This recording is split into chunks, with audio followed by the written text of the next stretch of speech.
So let's get to this. Let's just play this clip, Nancy Pelosi. I want to talk and Brandon get a little bit of your perspective on impeachment, how it's been going, what they've been doing. But here is Nancy Pelosi. Here's Nancy Pelosi going in on impeachment. This was yesterday yesterday morning. Today, I am asking our chairman to proceed with articles of impeachment. I commend our committee chairs and our members for their somber approach to actions which the president had not made necessary. In signing the Declaration of Independence, our founders invoked a firm reliance on divine providence. Democrats, too, are prayerful, and we will proceed in a manner worthy of our oath of office to support and defend the Constitution of the United States from all enemies, foreign and domestic. You know, the language gets a little bit colorful and silly Prayerful? in this. And, Really? And yeah. But the bottom line is, you know, they're all so nervous and they are all, you know, it's a historical event. And they know that history is going to look back upon this. And, you know, she's competing against, I guess, really for modern times, against what's his face for I can't even Newt Gingrich, in terms of the way that she's going to be perceived. And so they go. So she should go for it. She should go, we need to have laser beams with weapons to patrol neighborhoods to encourage black kids to learn. She should do an Gingrich impression. The thing is, they're speeding this through. It seems to me to be and as much as Jonathan Turley would have us believe otherwise, we're still basically in the median between the fastest impeachment, that would be Johnson's, and the slowest, I guess, which was Bill Clinton's. One of the things that my understanding is about impeachment, however, is that Donald Trump, once he's out of office, will not be able to be pardoned for anything he's been impeached for, even if he doesn't get convicted in the Senate. Which is an interesting twist on this. So I wonder if they're going to be bringing up a lot of obstruction charges and stuff related to the Mueller reports. But Brandon, what's your take on impeachment? Well, I mean, obviously, I think Trump should be impeached, right? I think that goes without saying. The arguments I've heard against impeachment really sort of rely on Trump's ability and the Republicans' ability to weaponize essentially the complex victimology of the Republican Party in their base, right? So the fear is that if you go after Trump with impeachment, he's going to be able to organize and mobilize his supporters to go, oh, you see, this is the world's slowest lynching. You know, this is the world's slowest crucifixion of me, an innocent. Well, certainly not innocent, right? But just somebody who's playing the game by the rules that have been established, right? So his ability to reference other people's corruptions, you know, either soft or hard, whether that makes a difference to the voters is debatable. But from my perspective, the benefits outweigh the cost, right? I will congratulate, I guess, the Democrats, because if we were prior to impeachment, my fear was that the entire primary was going to be about impeachment. It was going to be about the various reasons we should impeach Donald Trump. And I think they've actually managed to have real discussions about real issues and not just focus on Ukraine or Mueller or Barr. They've trend towards that sometimes, but it kind of fell into the backdrop, which is good. And just from a practical standpoint, maybe this is me being a little bit idealistic, I think she seems low energy. I think Nancy Pelosi, not to put words in her mouth, kind of knows it's not going to go anywhere. They might not be able to impeach him, but if that is, they'll be able to impeach him, but not convict him. Yes. Right? They might not be able to convict him, right? But it might hurt his chances of presidency. It might mobilize the Democratic Party base.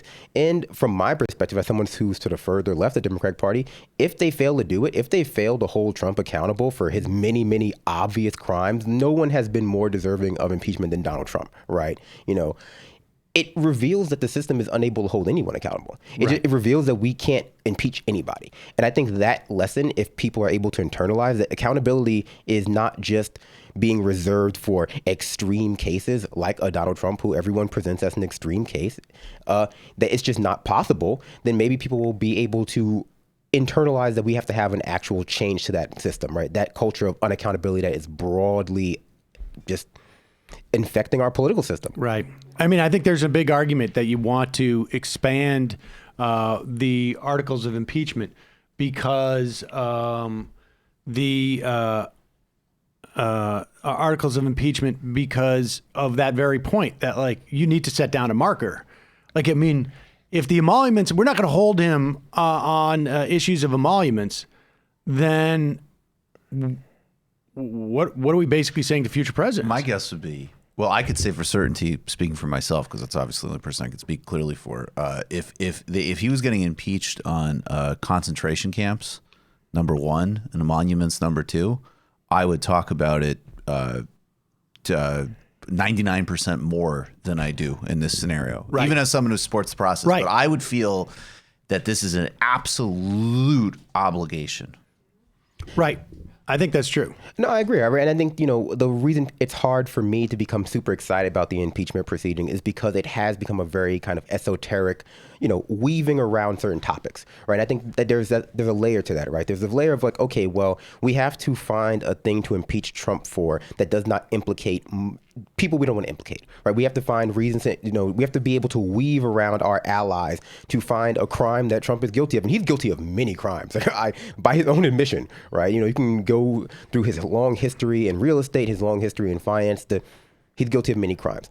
But we have to find something he's guilty of that won't also implicate or set a bad precedent for future presidents. And then there's the second layer of, okay, but even if we find that thing, have we constructed a system? Has the Republican Party gone so far right? Have we become so divorced from our ability to engage in a bipartisan agreement of what that would look like that even if we find something that he and only he is guilty of, can we still do it? Right. Yeah, and even the thing that they found still makes the Bidens look a little bit guilty and corrupt, even though they didn't commit any crimes. Right. Well, I mean, I think that's true as well. Just to add, I just want to piggyback off just for a second, because I think the bipartisan consensus that still exists that is incredibly dangerous would be like, I'm setting literally everything else aside about the whole Russia argument. But we've talked about this many times, that if you had a sprawling investigation of how sovereign wealth and just say energy money from anywhere flows in Washington, no one in Washington besides Bernie Sanders and Ilhan Omar or AOC would want that investigation. I mean, that the type of implications of money sloshing around in our political process and influencing not just politicians, but think tanks and agencies and businesses. I mean, Trump is the very tip of the iceberg. I mean, just to jump off that point just real quick, I think that when you're sitting from their standpoint, from the Democratic Party's standpoint, from some of the more entrenched liberal media, for lack of a better term, standpoint, the proximity between yourself and Trump in terms of corruption seems so wide because that's the only gap you can really notice. It's like, okay, well, there's the soft corruption of, right. of Hunter Biden doing whatever. Then there's the soft corruption of money flowing hands and unregistered lobbyists, which is just everyday normalized thing. Then there's Trump is doing like real crimes, and that you expect, because that's your world, for everyone outside that world to also be obsessed with that distance between you two, between, hey, Nancy Pelosi, Democratic Party, but I would argue that from where we're standing, from the normal person standpoint, their proximity is much closer, right, than ours is to them. Yeah, I mean, Donald Trump has this sort of almost like old-timey level of corruption, where it's like literally what they were worried about in the late 1700s. It's like, what if he has some property in France and he makes a deal to?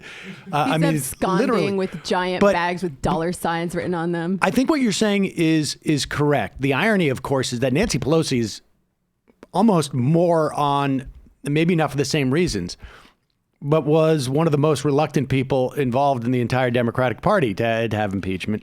And I think largely there may be some sort of like squaring to that circle. Like, it's really bad and the American people can decide. I agree with you. From the standpoint of the average citizen, I think particularly this narrow aspect of impeachment, I think, really looks like you're buried the lead here in terms of where the corruption is within the context of Washington. But my sense is that few people are paying attention to the specifics. I mean, a decent amount. But more broadly, it's the idea that he's getting impeached. And you know, I've said this until I'm blue in the face. There are half a dozen senators who want to distance themselves from Donald Trump when it comes to their reelection in 2020. And when they take this vote, it is going to be very hard to do because they're going to end up voting, and these articles of impeachment are going to be abuse of power. And the abuse of power sort of like is a broad stroke that can be applied to a lot of different things. It just happens to be in this one instance. And I think that's going to be a difficult vote for some of those people to take. Well, I mean, I would just agree with you. I think, it's easy for me to be in, I don't like Nancy Pelosi. We don't have similar politics. She does things I don't agree with. Her efficacy is not in the fields that I agree with, right? But I don't think she's stupid. In fact, I think that she is one of the most self-reflective people engaged in the impeachment process because she knows the things that we know. And you have a lot of people within that world who have normalized their own corruption to the point which they don't even conceptualize the idea, hey, people outside this world, they're not, when you mention Ukraine, they're going to go, oh, well, what about Biden? Right. You have just different layers of people who are like the people who are super focused on it. Then you have like this layer of like the legally and politically semi-erudite who are kind of paying attention. And then you have like everyone else who's like a casual listener, like, oh, they're impeaching Trump. Like finally. And I mean, if you ask someone on the street why they're impeaching Trump, they would just probably give you a number of reasons. They would give you Russia or his, or the concentration camps we have at the border or the racism. They would just name off things, but it's the symbolism of the impeachment. Yeah. But I think it's in Nancy Pelosi's vested interest as the leader of the Democratic Party establishment to essentially say, like, we don't want there to be this kind of larger litigation about our ability as a party to hold the Republicans accountable even when it matters. Like this idea of like, how long can we keep up this grift of accountability can exist, right? We chose not to do it in the past, but one day if things get bad enough, we can do it. And if they go through impeachment, that's going to come up, right? It's going to come up with, well, if you can't impeach Trump, what can you really do?